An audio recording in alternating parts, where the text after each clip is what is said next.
കുറേ ദിവസം കൊണ്ട് വിചാരിക്കുകയാണ് മാമിയും കൊണ്ട് മ്യൂസിയത്തിൽ പോകണമെന്ന്. പക്ഷേ എന്തെങ്കിലുമൊക്കെ ഒരു കാര്യം വരുമ്പോൾ പിന്നെ ആ പോക്ക് നടക്കില്ല. അപ്പോൾ ബിബിൻ ചേട്ടൻ ഉള്ളതുകൊണ്ട് ചേട്ടൻ പറഞ്ഞു വാ നമുക്ക് പോവാം, എന്തായാലും വീട്ടിൽ ഇരുന്നാൽ ചുമ്മാ ബോറടിച്ച് ചാവും, അതുകൊണ്ട് നമുക്ക് പുറത്ത് പോയിട്ട് വരാമെന്ന്. പിന്നെ എന്താ നമുക്ക് പോവാമല്ലോ, കാരണം ഇപ്പോൾ വണ്ടി ഓടിക്കണ്ടല്ലോ, ചേട്ടൻ ഓടിക്കുമല്ലോ, നമ്മൾ ബാക്കിൽ സുഖിച്ചങ്ങിരുന്നാൽ മതിയല്ലോ. അങ്ങനെ നമ്മൾ ആ മ്യൂസിയത്തോട്ട് വിട്ട് ഫസ്റ്റ് തന്നെ കുരങ്ങനെ കണ്ടു. അപ്പോൾ ചേട്ടൻ പറയണം അത് നിൻ്റെ കുഞ്ഞാണ്. അപ്പം ഞാൻ പിന്നെ ചേട്ടനാണെന്ന് പറഞ്ഞ് അങ്ങ് പറഞ്ഞ് വിട്ട്.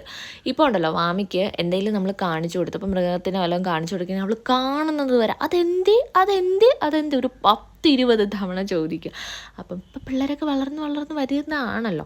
പിന്നെ നമ്മൾ കുറേ ദൂരം നടന്ന്, നിങ്ങൾക്കറിയാലോ അവിടെ ഒരുപാട് നടക്കാറുണ്ട്. പിന്നെ എന്തെങ്കിലും കാണാനുണ്ടാകുന്നതായിട്ട് സത്യം പറഞ്ഞാൽ അവിടെ ഒരു വകയില്ല. ഞാൻ ഏപ്രിലോ മെയിലോ എന്തോ പോയപ്പോൾ പിന്നെയും മൃഗങ്ങളുണ്ടെന്ന് പറയാവേ, ഇപ്പം പോയപ്പോൾ ഒരു വകയില്ലായിരുന്നു. അതും ഒടുക്കത്തെ വെയിലും കാര്യങ്ങളായിരുന്നു.